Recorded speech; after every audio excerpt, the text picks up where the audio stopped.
कंसेप्टम academy पे। और आज जो हम हैं लेके आए हैं आपके लिए न्यू लेक्चर सेल बायोलॉजी का, जिसमें हम लोग सेल वॉल के बारे में डिस्कशन करेंगे। जी हाँ, तो जो भी लोग नए हैं चैनल पे वो और सेल वॉल को पढ़ना चाहते हैं, उससे पहले आप लोग पीछे के कंसेप्ट को, सेल मेम्ब्रेन को, ये सबको अपने अच्छे से आप लोग पढ़ लें। उसके बाद इस वीडियो लेक्चर को देखें और साथ ही साथ चैनल को शेयर करें अपने दोस्तों के साथ जो 11th में 12th में है या मेडिकल का प्रिपरेशन कर रहे हैं, ठीक है ना। और जरूर लाइक करें, सब्सक्राइब करें चैनल को। चलिए बहरहाल आगे बढ़ते हैं, तो सेल वॉल की बात करते हैं। तो सेल वॉल, जैसा कि हम लोग जानते हैं कि सेल वॉल किस में प्रेजेंट होता है, प्लांट में प्रेजेंट होता है, बिल्कुल। तो सेल वॉल का डिफिनीशन अगर किया जाए तो कैसे कर सकते हैं कि it is a outer protecting layer of a cell. क्या है? आउटर प्रोटेक्टिंग लेयर होता है ये सेल का, और हार्ड होता है, रिजिड होता है ना। बेसिकली जैसे अगर आपको बता दें कि सेल वॉल की डिस्कवरी की पहले बात कर लेते हैं, ठीक है। तो सेल वॉल को डिस्कवर करने वाले सबसे पहले साइंटिस्ट का नाम था, सबसे पहले इंसान का नाम था रॉबर्ट हुक। जी हाँ दोस्तों, और उन्होंने सबसे पहले इसको डिस्कवर किया था एक प्लांट से जिसका नाम है क्वेस्कस प्लांट। जी, और क्वेस्कस प्लांट से कुछ इस तरीके का स्ट्रक्चर यहाँ देख सकते हैं। इस तरीके का स्ट्रक्चर दिखा था जिसमें honeycomb like structure Robert Hooke ने डिस्कवर किया था। एक क्वेश्चन यहाँ पे अराइज होता है बाबू कि रॉबर्ट हुक ने डिस्कवर किया डेड सेल प्लांट से जो कि लिविंग है। तो सवाल है, प्लांट लिविंग है तो उसके अंदर से डेड सेल का कैसे डिस्कवरी हुआ? ऐसे इस तरीके से हुआ क्योंकि पेड़ का जो आउटर पार्ट होता है वो ज़्यादातर प्रोटेक्शन के काम में आता है और डेड होता है, ठीक है। तो क्वेस्कस प्लांट से सबसे पहले सेल वॉल का डिस्कवरी हुआ था। सेल वॉल का डेफिनेशन इस तरीके से देख सकते हैं कि it is outer protective layer. अब बात कर लेते हैं कि सेल वॉल प्रेजेंट किसमें होता है।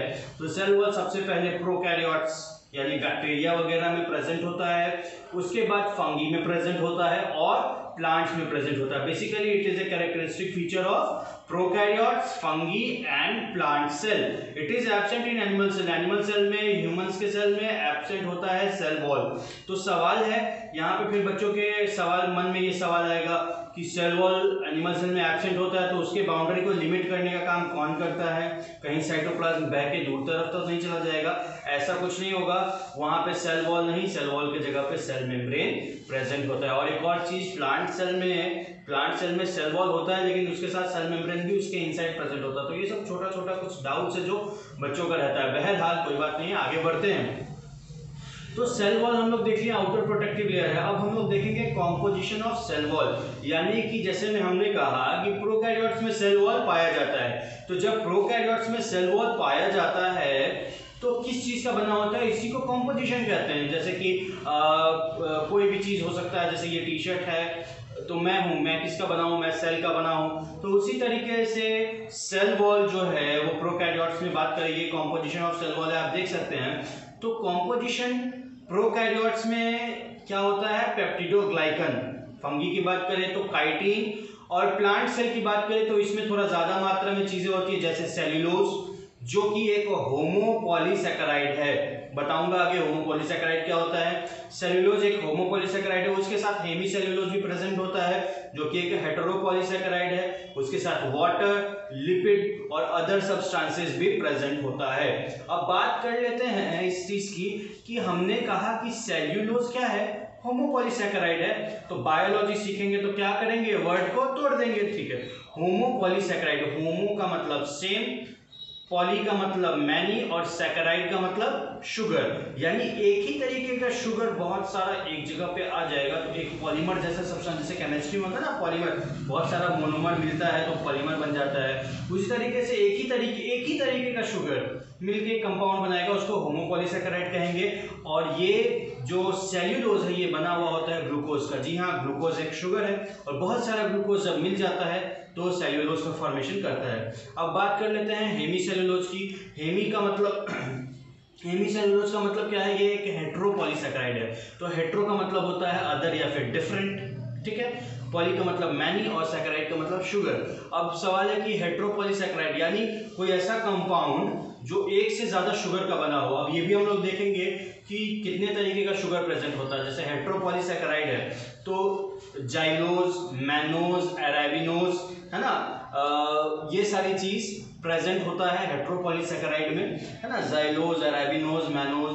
तो ये सारी चीज़ें हैं जो हेट्रोपॉलीसैकेराइड का फॉर्मेशन यानी कि किस चीज़ का फॉर्मेशन करता है, सेल वॉल का। उसके बाद पानी तो जानते ही हैं, लिपिड को फैट ही कहते हैं। अगर अदर सब्सटेंसेस की बात करें बाबू, तो अदर सब्सटेंसेस में 4 चीज़ें होती हैं, सुबेरीन, क्यूटीन, लिग्निन और पेक्टिन। ठीक है, तो सुबेरीन, क्यूटीन, लिग्निन और पेक्टिन जो है ये अदर सब्सटेंसेस है। अदर सब्सटेंसेस का मतलब है, इसका खास फीचर ये है कि ये जो है ना इम्परवियस होता है। इम्परवियस का मतलब है कि चीज़ों का ट्रांसपोर्ट इसके, अब जैसे ये चीज़ है, सपोज कीजिए कि यहाँ पे ये कोई मेम्ब्रेन है और इसके बीच में पोर्स प्रेजेंट है, तो चीज़ इसके बीच से ट्रांसपोर्ट हो जाएगा। और मान लीजिए कि इसके बीच में इस तरीके से सुबेरीन, क्यूटीन या लिग्निन में से कोई भी एक आ जाए, तो ये क्या हो जाएगा, इसका पोर्स बंद हो जाएगा। अब किसी भी चीज़ का ट्रांसपोर्ट इससे नहीं हो सकता है। इसका मतलब जहाँ पे भी अदर सब्सटेंसेस जैसे सुबेरीन, क्यूटीन, लिग्निन प्रेजेंट होता है, वहाँ पे चीज़ें इम्परवियस हो जाती हैं, वहाँ से चीज़ें एक जगह से, एक सेल से दूसरे सेल में पास नहीं हो पाती है। ठीक है, इसका कंसेप्ट हम लोग देखेंगे। तो ये जो अभी पढ़े ये था कॉम्पोजिशन ऑफ सेल वॉल। अब हम लोग सेल वॉल के बारे में देख लेते हैं। इसका डायग्राम ये देख सकते हैं आप, डायग्राम है सेल वॉल का। ठीक है, सेल वॉल का जो डायग्राम है इसमें आपका कॉम्पोनेंट्स क्या है। सबसे पहला कॉम्पोनेंट होता है प्राइमरी सेल वॉल। सब 2 सेल, जैसे 2 ईंट है तो 2 ईंट है, 2 ईंट के बीच में क्या होता है, सीमेंट होता है।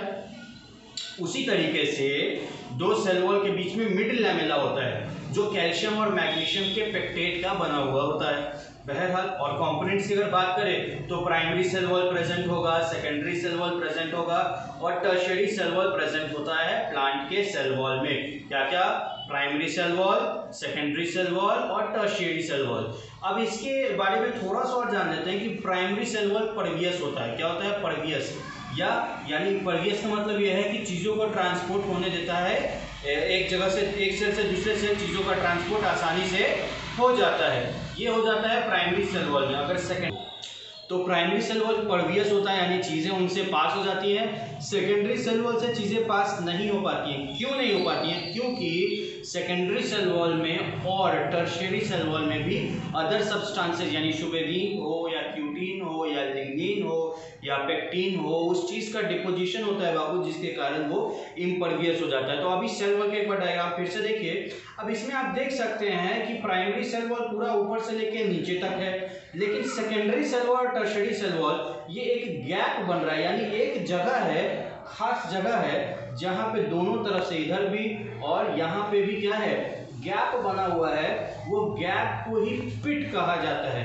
सवाल है कि गैप क्यों बनता है। गैप इसलिए बनता है क्योंकि प्राइमरी सेल वॉल तो परवियस है, चीज़ें उससे पास हो जाएंगी, लेकिन अगर ये सेकेंडरी सेल वॉल बीच में आ गया तो चीज़ें पास नहीं होंगी। तो अगर इसको इस तरीके से मूव किया जाए जैसे कि वहाँ पे मुड़ा हुआ है, तो चीज़ें पास हो जाएगी। तो ये जो जगह बनता है, इसी को पिट कहते हैं। क्या कहते हैं, पिट कहते हैं, PIT, पिट। और पिट जो है वो 2 तरीके का होता है, सिंपल पिट जिसमें चीज़ें पैरेलल होती हैं, यानी सेकेंडरी सेल वॉल ऊपर का नीचे का दोनों के बीच में गैप सेम होता है तो पैरेलल होता है, और बॉर्डर्ड पिट।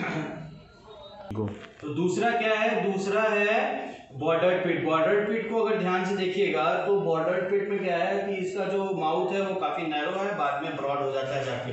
तो पिट 2 तरीके का होता है। पिट का काम क्या है, पिट का काम ये है कि वो प्लाज्मोडेस्मल कनेक्शन फॉर्म करता है, जिसको प्लाज्मोडेस्माटा भी कहा जाता है। अब एक सेल दूसरे सेल से कनेक्ट कैसे करेगा, कनेक्शन कैसे लाएगा, तो वो कनेक्शन लाएगा प्लाज्मोडेस्माटा की पिट की मदद से। और ये जो कनेक्शन, जो आदान प्रदान होगा एक सेल से दूसरे सेल में, चीज़ों का जो आदान प्रदान होगा वो एक कनेक्शन फॉर्म करता है जिसको प्लाज्मोडेस्मल कनेक्शन कहते हैं, जिसमें पिट काफ़ी हेल्पफुल होता है। तो this was all about cell wall के बारे में ये सारी चीज़ें हैं। चलिए एक चीज़ और देख लेते हैं, अदर सब्सटेंसेस के बारे में नोट करके ये चीज़ आप लोग अपनी कॉपी में लिख सकते हैं। और हाँ, जिन लोगों को भी नोट्स चाहिए, DPP चाहिए, टेस्ट सीरीज ज्वाइन करना है, तो डिस्क्रिप्शन बॉक्स में व्हाट्सअप का कांटेक्ट रहेगा मेरा, उस पर मुझसे कांटेक्ट कर सकते हैं और पॉसिबल फिर वहाँ से आप DPP और नोट्स वगैरह मुझसे ले सकते हैं। चलिए ठीक है, और आगे बात करें अगर इसमें, तो आप बात कर रहा था कि कुछ पॉइंट के बारे में, तो मैं बात कर रहा था अदर सब्सटेंसेस में एक चीज़ प्रेजेंट होता है, सुबेरीन, क्यूटीन, लिग्निन और पेक्टिन। तो आपने सुना होगा एक टिश्यू के बारे में, पैरेन्काइमा, कोलेनकाइमा, स्क्लेरेन्काइमा। तो हम लोग बात करने वाले हैं स्क्लेरेन्काइमा के बारे में। तो स्क्लेरेन्काइमा के बारे में आपने सुना होगा, नीट में क्वेश्चन भी पूछा है कि which of the following is a dead tissue, तो sclerenchyma is the correct answer. तो स्क्लेरेन्काइमा सवाल है कि डेड टिश्यू क्यों होता है? इसलिए होता है क्योंकि स्क्लेरेन्काइमा इस तरीके का होता है और इसके आउटर पार्ट में यानी सेल वॉल में सुबेरिन का डिपोजिशन होता है। अब जैसे ही सिबोरिन का डिपोजिशन होता है, चीज़ें इसमें ट्रांसपोर्ट नहीं हो पाएंगी, और जब इसमें चीज़ें ट्रांसपोर्ट नहीं हो पाएंगी तो ये क्या हो जाएगा? डेड हो जाएगा। हवा, पानी, खाना पीना नहीं मिलेगा तो सेल या टिश्यू डेड ही हो जाएगा ना। तो इस तरीके से this was all about cell wall. Hope you guys like it. Share करें, लाइक चैनल को सब्सक्राइब करें और बेल आइकन को प्रेस करें ताकि ऐसे वीडियोस आपको बार बार देखने को मिले, और शेयर अपने फ्रेंड्स को करेंगे जो 11th 12th या नीट के प्रिपरेशन कर रहे हैं। ठीक है, थैंक यू।